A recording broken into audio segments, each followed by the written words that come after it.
जिस मूवी को आज मैं एक्सप्लेन करने जा रही हूँ उसका बेसिक पॉइंट ये है कि अगर इंसान को उसकी जिंदगी में उसकी डिजायर के मुताबिक सब कुछ मिलने लग जाए तो ये उसके लिए किसी खतरे से कम नहीं होता, क्योंकि उस इंसान का लालच बढ़ता रहता है और जाहिर है कोई भी चीज हासिल करने के लिए उसे कीमत तो अदा करनी पड़ती है। और अब चलते हैं मूवी की एक्सप्लेनेशन की तरफ। मूवी का मेन कैरेक्टर एक यंग कपल होता है, इसमें लड़के का नाम मैट और लड़की का नाम केट होता है। ये लोग एक छोटी सी सिटी में एक घर ले लेते हैं। मैट जो कि एक आर्टिस्ट होता है जबकि केट एक ट्रांसलेटर होती है, लेकिन वो दोनों इस जॉब को स्किप कर चुके थे और यहाँ पर उन्होंने कुछ न्यू करना। जिस घर में वो लोग शिफ्ट होते हैं उसके आसपास तो कुछ नहीं होता, लेकिन वो घर बहुत बड़ा खूबसूरत होता है। घर को एक्सप्लोर करते हुए मैट को एक अजीबोगरीब किस्म का रूम मिलता है और उस रूम के लॉक की चाबी भी उन्हें सामान में मिल जाती है। और जैसे ही वो दोनों उस रूम को ओपन करने जाते हैं घर की सारी लाइट्स खुद ब खुद ब्लिंक होना शुरू हो जाती हैं और इसके साथ ही लाइट्स ऑफ हो जाती है। अगले दिन ये लोग इलेक्ट्रिशियन को बुलाते हैं और उसे बेसमेंट में लेकर जाते हैं। और जब मैट बेसमेंट में जाता है तब वो काफी शॉक्ड हो जाता है क्योंकि बेसमेंट वायर से भरा हुआ और यहाँ तक कि कोई भी कॉर्नर ऐसा नहीं था जहाँ पर वायर्स ना हो। और घर के नीचे बिल्कुल सेंटर में एक व्हील होता जिसमें कुछ लाइट्स जल रही हो। घर की सारी लाइट्स तो ऑफ होती हैं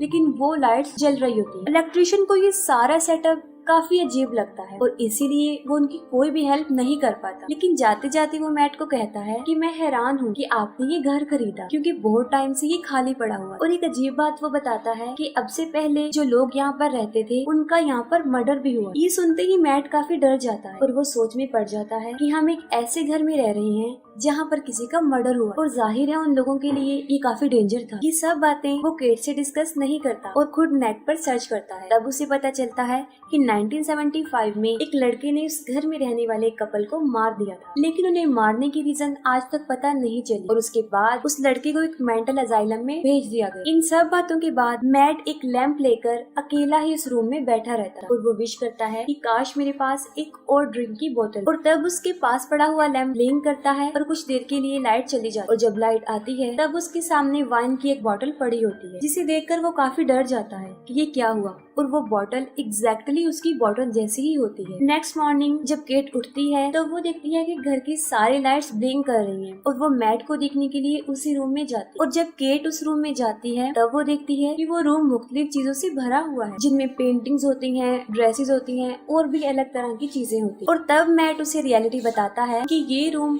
हमें हर वो चीज दे सकता है जिसकी हम विश करें। और मैट केट को भी विश करने को कहता है, इस पर केट कहती है कि मुझे अच्छी सी जॉब दे दो। इस पर मैट उसे समझाता है कि ये रूम कोई चीज देता है, जॉब नहीं दे सकता। किसी थीम की ख्वाहिश करो और फिर तुम्हें वो मिल जाएगी। तब वो पैसों की डिमांड करती है, जिस पर वो लाइट फिर से ब्लिंक होती है और एक कॉर्नर में उन्हें पैसे मिल जाते। पहले तो केट को ये सब कुछ अच्छा नहीं लगता, जिस पर मैट उसे काफी समझाता है, लेकिन इसके बाद उन लोगों को इसके बारे में काफी क्रेज हो जाता है और वो अलग अलग किस्म की ड्रिंक्स मंगवाते हैं, डायमंड्स विश करते हैं, expensive jewellery, expensive dresses wish करते हैं, ड्रग्स पार्टी, और ऐसा काफी दिनों तक चलता रहता है। और उन सारे पैसों की वो एक दीवार बना देते हैं। उस रूम से वो लोग काफी कुछ ले चुके होते हैं, काफी खुश होते हैं, काफी इंजॉय कर चुके होते हैं, लेकिन अब उस रूम के इनवैलिड होने का टाइम आ चुका होता है, जिस पर केट काफी परेशान रहने लगती और मैट उसे फैमिली प्लानिंग के बारे में ट्राई करने का कहता है। लेकिन इस बात पर केट राजी नहीं होती क्योंकि इससे पहले भी 2 बार उसका मिसकैरेज हो चुका है। इन दोनों में काफी बहस होती है। तब फ्रेश एयर लेने के लिए मैट घर से बाहर चला जाता है और केट उदास होकर घर में ही बैठी रहती है। उसके दिमाग में एक अजीब सा आइडिया आता है और वो उस रूम में जाकर बच्चे की विश कर देती। इसके बदले में उसे बच्चा मिल भी जाता है। जब मैट घर में आता है और उस बच्चे को रोता हुआ देखकर काफी हैरान हो जाता है और केट पर शाउट करता है कि हमने सिर्फ चीजों को विश करना था, किसी इंसान को नहीं। ये तुमने क्या किया और इसका अंजाम क्या हो सकता है। वो दोनों इमोशनली काफी वीक हो चुके थे और बच्चे को दोबारा गायब भी नहीं कर सकते। मैट इस घर में होने वाले मर्डर की आर्टिकल इंटरनेट पर देता है। तब उसे पता चलता है कि किलर का नाम जॉन डो था और इसी रूम के कहने पर ही उसने उन्हें मारा था और उस किलर से मिलने मेंटल असाइलम में जाता है। मैट जब वहाँ पर पहुँचता है तब जोंडो को पता चलता है कि ये लोग उसी घर में रह रहे हैं, जिस पर वो कहता है कि जितना जल्दी पॉसिबल हो सके उस घर को छोड़कर चले जाओ। घर वापस जाते हुए मैट अपनी गाड़ी में पेट्रोल फिल करवाता है और जब वो अपनी पॉकेट में हाथ डालता है तब वो देखता है कि वहाँ पर पैसे नहीं है बल्कि मिट्टी है। और यहाँ पर उस रूम के बारे में एक बड़ा सीक्रेट पता चलता है और वो ये है कि उस रूम से विश की गई चीज अगर उस घर से बाहर जाएगी तो वो डिस्ट्रॉय हो जाएगी। वो भागकर घर वापस आता है और फिर से पूरे घर को एक्सप्लोर करता है। उस वजह को जानने की कोशिश करता है कि ऐसा क्यों होता है, आखिर इसके पीछे लॉजिक क्या है। लेकिन उसे वायर्स के अलावा वहाँ पर कुछ नहीं मिलता और यही नहीं, उस बेसमेंट के अलावा पूरे ही घर में वायर्स होती है। वो बच्चा काफी रो रहा होता है। जिस पर केट उसे बाहर लेकर जाती। मैट उसे मना करता है कि उसे बाहर मत लेकर जाओ, लेकिन असल रीजन नहीं बताता। लेकिन इसके बावजूद भी वो उस घर से बाहर चली जाती है और जैसे ही वो बाहर जाती है बच्चा जोर जोर से रोना शुरू कर देता है। उसके कलर भी चेंज होना शुरू हो जाते हैं। कुछ देर के बाद बच्चे के रोने की आवाज तो बंद हो जाती है, लेकिन केट जोर जोर से चिल्ला रही होती है जो कि मैट को बुला रही होती है। तब मैट उन दोनों को अंदर लेकर आता है और तब हम एक बड़ी अजीब चीज देखते हैं कि उनका वो छोटा सा बच्चा अब वो छोटा बच्चा नहीं रहा था, बल्कि वो तकरीबन 7-8 साल का लड़का बन चुका था। और फिर हमें पता चलता है कि अगर कोई जिंदा चीजें वो रूम देगा, अगर वो उस घर से बाहर जाएंगी तो उनकी उम्र आहिस्ता आहिस्ता बढ़ती जाएगी और एज इंक्रीज होने की वजह से वो बूढ़ा हो जाएगा और मर जाए। और यही वजह है कि उसे अंदर रखना पड़ना था। जब ये सब कुछ केट को पता चलता है तब वो काफी शॉक्ड हो जाती है, लेकिन तब तक वो बच्चे को एक्सेप्ट कर चुकी होती है। और तब के बाद उन दोनों हस्बैंड वाइफ में रिलेशन कुछ अच्छा नहीं होता, यहाँ तक कि सेपरेट रूम में रहने लग जाते। केट अपने बच्चे शेन को ही अपना सब कुछ समझ चुकी और मैट अपने रूम में ब्लैक एंड व्हाइट कलर करता था। शेन देखने में, रहने सहने में बाकी बच्चों जैसा ही होता है, लेकिन उसका बाहर जाना अलाउ नहीं होता। और शेन को लेकर उन दोनों में काफी क्लैश रहता था। एक दिन उन दोनों की झगड़े की वजह से शेन सारी रात सोता नहीं है, वो उस पूरे घर में ही घूमता रहता है और घर में घूमते फिरते वो उस बेसमेंट में चला जाता है और उन वायर्स उस व्हील के पास पहुंच जाता है और आहिस्ता आहिस्ता उसके सामने सब कुछ एक्सपोज होना शुरू हो जाता है और वो उस रूम में भी चला जाता है। तब उसे उसका सीक्रेट पता चलता है कि वो इस दुनिया में कैसे है और उसे ये भी पता चल जाता है कि उसके पास काफी पावर्स भी हैं। तो फिर अगले दिन शेन अपने इमेजिनेशन से उस रूम को बहुत बड़ा गार्डन बना देता है, जहाँ पर बहुत सारे ट्रीज होते हैं, आइस भी होती है, जिसका वो स्नोमैन बना देता है। केट जो कि उस बच्चे के साथ खुश होती है क्योंकि वो उसे अपना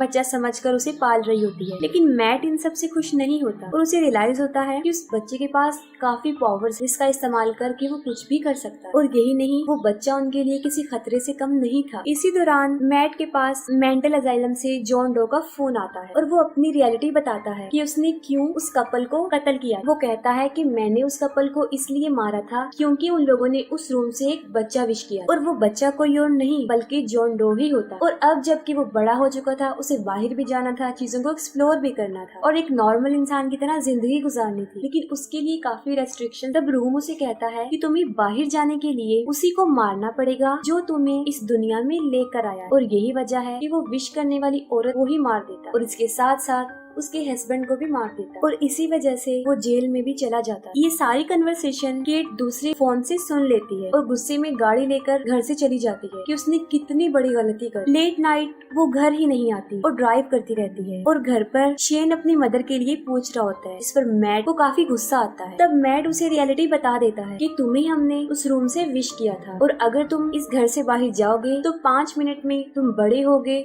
और बूढ़े होकर मर जाओगे। और तब वो उसे घसीटते हुए जानबूझकर दरवाजे के पास लेकर आता है, लेकिन फिर उसे इस बात का एहसास होता है कि जो भी है तो वो एक बच्चा ही, जिस पर वो उस बच्चे से सॉरी कहता है और उसे एक स्टोरी सुनाता है और वो बिल्कुल ऐसे ही हो जाते हैं जैसे बाप और बेटा। और जब आधी रात को केट घर वापस आती है तो वो उन दोनों को साथ देखकर काफी खुश हो जाती है कि आफ्टर ऑल मैट ने उस बच्चे को एक्सेप्ट तो किया। फिर मैट की आँख खुल जाती है और वो दोनों रूम में अकेले होते हैं और शेन उन दोनों को दरवाजे के बाहर से देख लेता है और वो अपने दिल में अपनी मदर के लिए एक अट्रैक्शन को फील करता है और उसे सारी रियलिटी भी पता चल जाती है। और अगले दिन जब वो घर से बाहर जाता है और जब अंदर वापस आता है तो एक 17-18 साल का लड़का बन चुका होता है और अंदर आकर वो मैट को मारने की कोशिश करता है। इस दौरान केट को चोट लग जाती है और वो बेहोश हो जाती है। जब केट होश में आती है तब मैट उसे बताता है कि हम दोनों के दरमियान फाइट हुई थी और इसी दौरान वो मर गया। और ये सुनकर वो दोनों काफी दुखी हो जाते हैं कि कुछ दिनों के लिए हमें एक बच्चा मिला था और वो चला गया है। तब केट उसे कहती है कि मैं इस जगह पर रहना नहीं चाहती, मैं यहाँ से जाना चाहता। तब मैट उसे कहता है कि हमारे पास पैसे नहीं है और सबसे बड़ी बात ये कि यहाँ पर हमें सरवाइव करने के लिए सब कुछ मिल सकता और हमें ये जगह छोड़नी नहीं चाहिए। केट को एहसास होता है कि मैट का बिहेवियर बदलता जा रहा है और वो काफी अजीब होता जा रहा है और देखते ही देखते वो उसके साथ जबरदस्ती करने लगता है। और तब पता चलता है कि वो मैट नहीं है, वो शेन है, जो कि एक मैन बन चुका। शेन जो कि अपनी पावर्स के बारे में जानता था और वो मैट इसलिए बना था क्योंकि केट के लिए उसके दिल में इमोशंस बढ़ते ही जा रहे। फिर शेन उस रूम को कन्वर्ट करके अपने घर जैसा ही बना लेता, जैसा उनका घर था। केट जो कि बेहोश होती है, शेन उसे उठाकर उस रूम में लेकर जाता है। मैट जो कि बेहोश होता है, उसकी आंख खुलती है और वो पूरे घर में उन दोनों को ढूंढता है, लेकिन इसके बावजूद भी वो दोनों उसे कहीं भी नहीं मिलते और यहाँ तक कि वो रूम भी लॉक होता है। और उसके साथ वाली दीवार में वो बहुत बड़ा हॉल करके अंदर चला जाता है और वहाँ पर उसे बहुत सारी वायर्स मिलती, जिन्हें वो हटाकर उस दीवार के दूसरे पार चला जाता है और वहाँ पर उसे अपने घर जैसा ही